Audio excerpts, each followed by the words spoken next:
Earlier this week, I spoke with defensive end Caden Lyles, and he said that although he was excited about tonight, he did admit that he was just a little bit nervous, and hopefully some of those nerves will be worked out pretty quickly. And the Brewers are kind of feeling something that they haven't felt in a very long time because they haven't actually lost a game in 21 days. And as you mentioned before, Wade Miley pitched an absolute gem today. He went 5.2 innings, not allowing any runs. And then in that 7th inning is where the Brewers kind of ran into a little bit of trouble. Jonathan was asked what the first word that came to mind after he fumbled that football was, and he said it was an F word, but it's not the F word that we're all thinking of. It was fundamentals. He said he has to get back to fundamental football after he does something like that. Packers head coach Mike McCarthy has been fired. CW Sports' Julia Cox is in our newsroom tonight with the latest. Hi, Julia.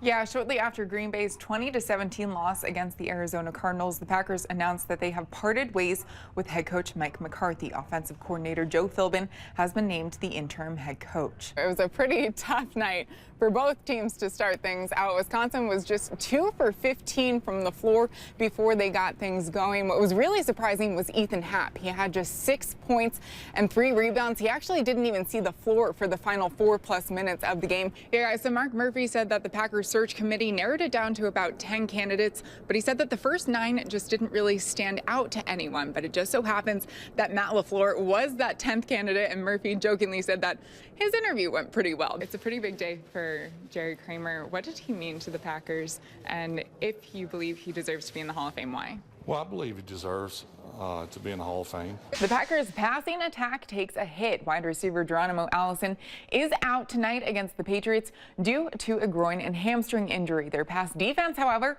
is in great shape, 5th best in the NFL. The Packers are coming off of a bye week in which they desperately needed with all of the injuries mounting up. Good news for Green Bay. Cornerback Kevin King was listed as questionable on Saturday. He is good to go tonight. Now, Brewers manager Craig Counsell said the storyline so far in the series has been the pitching. The Brewers have allowed just 2 runs over 19 innings played, and a huge component to the shutout today was their starting pitcher, Jhoulys Chacin. Yesterday, I spoke with Brad Davison, and he said that when someone does something well on the court, when you look over at the benches or even the guys that are on the floor at the moment, everyone is celebrating everyone else's successes. And he said flat out, you just didn't see a whole lot of that last season. I know another guy that is probably going to be licking his chops to get it back out on the field as well, and that is Packers veteran kicker Mason Crosby. Remember, he had those 4 missed field goals in the Packers' loss against the Lions. He also had a missed extra point, so hopefully he can redeem himself tonight. Now, the Brewers made up a lot of ground against the Cubs yesterday. Chicago dropped both doubleheader games,